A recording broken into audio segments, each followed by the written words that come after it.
5 menit kemudian kami dikagetkan dengan suara tawa khas kuntilanak yang bersumber dari lantai 2, disertai dengan suara langkah lari. Dan ternyata itu Devri yang lari seperti sedang ketakutan, dengan keringat bercucuran dia berlari menghampiri kami.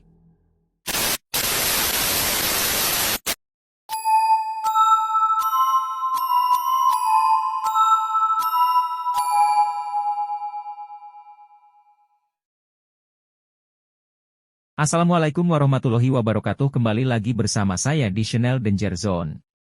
Jadi di segmen Kismis Kisah Misteri kali ini saya akan menceritakan tentang Villa Angker di Puncak.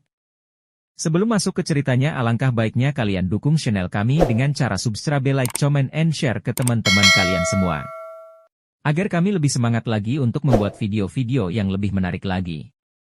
Oke, tanpa banyak basa-basi kita gas ke ceritanya. Kismis Kisah Misteri dimulai.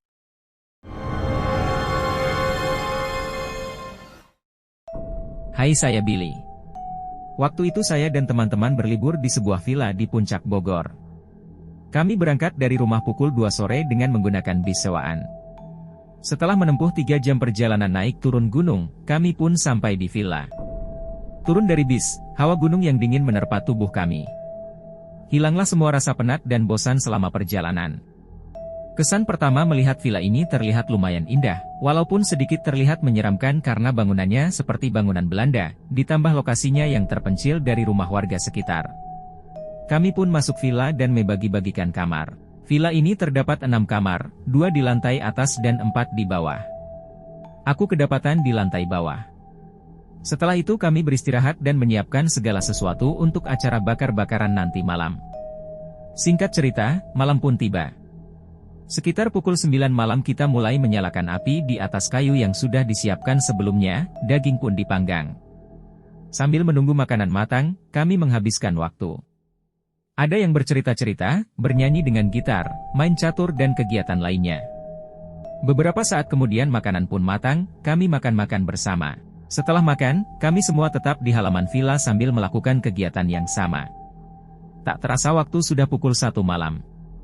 2 orang teman kami, Devri dan Wahyu, merasa ngantuk dan ingin segera tidur. Mereka pun mengajak pacarnya masing-masing untuk menemaninya. Berangkatlah mereka masuk ke dalam villa dan menaiki tangga untuk ke kamarnya. Kebetulan kamar mereka kebagian di lantai 2. 1 jam kemudian kami pun merasa ngantuk dan kami putuskan untuk tidur di kamar masing-masing. Kamarku berada di paling depan dekat ruang tamu, aku tidur bersama 2 orang temanku.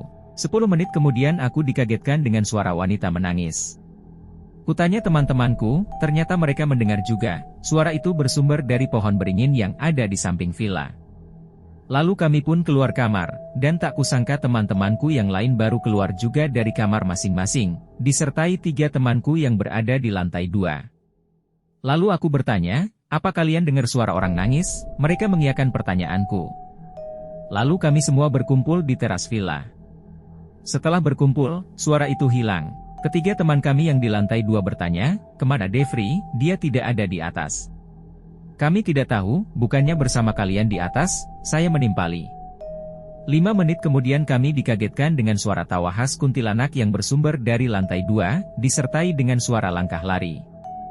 Dan ternyata itu Devri yang lari seperti sedang ketakutan, dengan keringat bercucuran dia berlari menghampiri kami.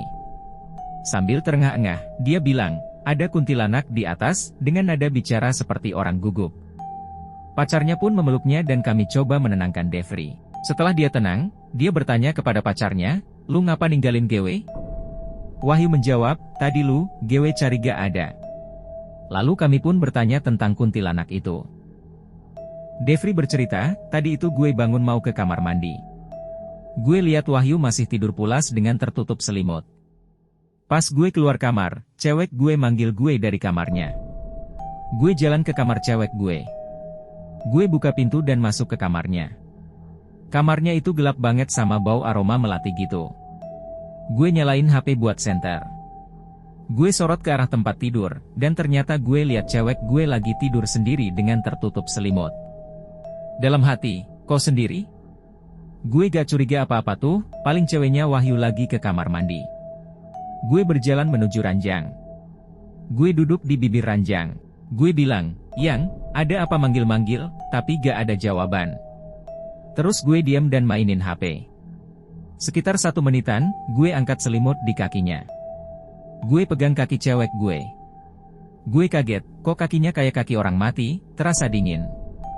Terus gue kayak ngerasa megang rambut yang tebal di antara kakinya, diiringi suara cekikikan. Gue arahin sinar HP ke arah kepalanya. Dan itu bukan cewek gue. Perempuan itu mukanya ketutup rambut tebal yang acak-acakan, dalam pikiran gue itu sepertinya kuntilanak. Gue lari keluar kamar sambil terus kedengeran suara ketawa yang keras. Gue turun dan kalian udah ada di sini, ungkap Devri. Setelah mendengar cerita Devri, kami semua bergidik merinding mendengarnya. Kami pun tetap berada di teras villa sambil membaca doa-doa, dan gangguan itu pun hilang. Kami pun tertidur di teras, dingin sekali walaupun sudah memakai jaket. Keesokan harinya kami pun berkemas meninggalkan villa itu dan bertanya ke pemilik villa apa yang sebenarnya terjadi di dalam villa itu.